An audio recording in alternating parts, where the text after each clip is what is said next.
தொடர்ந்து பாருங்கள், ஆதரவு கொடுங்க, சப்ஸ்கிரைப் பண்ணுங்கள், லைக் பண்ணுங்கள். எதிர்நீச்சல் தொடரில் ஜனனி வேலை செய்யும் ஆஃபீஸ்லேயே சக்தியும் வேலைக்கு வராரு. அவர் ஜனனி வேலை செய்கிற ஆஃபீஸ் தான் தெரியாமலேயே அங்கே வராரு.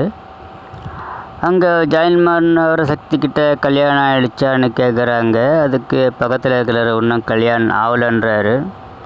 வேறு வழி இல்லாமல் சக்தியும் அப்படியே சொல்லிடுறாரு. பிறகு 2 பேரும் காஃபி ஷாப்பில் உட்காந்து பேசிக்கிறாங்க, இப்போ என்ன பண்ணுறது அப்படின்னு. பிறகு ஒரு வழியாக சரி இதே மெயின்டைன் பண்ணலாம் அப்படின்னு 2 பேரும் பேசி முடிவு பண்ணுறாங்க. 2 பேருக்கு அதில் விருப்பம் இல்லைனாலும் வேறு வழி இல்லாமல் முடிவு பண்ணுறாங்க. குணசேகரன் வீட்டுக்கு வர ஜான்சி ராணி நந்தினி மசாலா கம்பெனி வைக்க போகிற விஷயத்த சொல்லிடுறா. எப்போ மசாலா அரைக்கிற கம்பெனியில் நிறையா மசாலா அரைச்சதாகவும் அது மாரி வியாபாரம் பண்ண போகிறதாகவும் அங்கே சொன்னதாகவும் அது அப்படியே குணசேகரன்கிட்ட சொல்கிறா.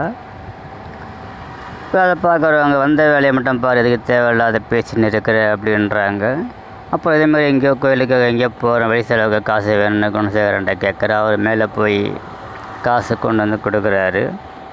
குணசேகரன் மறுபக்கம் ஆளுக்கு இஷ்டத்துக்கு ஆடக்கூடாது, டான்ஸ் ஆடுறேன்னு இங்கே போகக்கூடாது, இதுமாரி யாரும் எனக்கு கேட்காம செய்யக்கூடாதுன்ற மாதிரி பேசிக்கிட்டு அவர் மெத்தைக்கு போகிறாரு. அப்போ அங்கே இருக்கிற ரேணுகா, நான் என் வேலையை செய்வேன் தான், நான் டான்ஸ் கிளாஸ் சொல்லி கொடுப்பேன் தான், அது யாரும் எனக்கு கேட்கணுன்னு அவசியம் கிடையாது, யாருக்கும் நான் சொல்லணும்னு அவசியம் கிடையாதுன்றாங்க. அங்கே இருக்கிற நந்தினியும் நான் பிஸ்னஸ் செய்வேன், யாருக்கும் நான் பயப்பட வேண்டிய அவசியம் இல்லை அப்படின்ற மாதிரி நந்தினியும் சொல்கிறாங்க.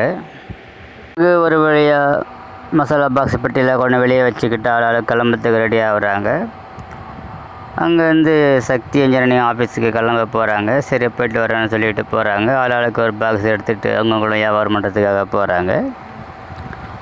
வெளியே போய்கிட்டே இருக்கும்போது ஃபோன் வருது ஜனனிக்கு. ஃபோனில் குற்றவை ஐபிஎஸ் அவருங்க பேசுகிறாங்க. இதேமாரி குணசேகரனுக்கு எதிரான ஆதாரங்கள்லாம் கிடச்சிருக்குது. தர்ஷினியை கடத்தினது குணசேகரன் தான். குதிரை என்றவனை விசாரணை பண்ணி விசாரிக்கும் போது அவங்ககிட்ட சில ஆடியோ எடுத்ததெல்லாம் இது கன்ஃபார்ம் ஆகுது. அதேமாதிரி அப்பத்தாவை கொண்டதும் குணசேகரன் தான். முன்னாள் போலீஸ் அதிகாரி கிள்ளிவல்வன் ஒரு கேஸில் விசாரிக்கும் போது பற்றிய விஷயங்கள்லாம் தெரிய வந்துச்சுன்ற டீட்டெயிலில் ஜனனிக்கிட்ட ஒரு இடத்துக்கு வர சொல்லி அங்கே சொல்கிறாங்க.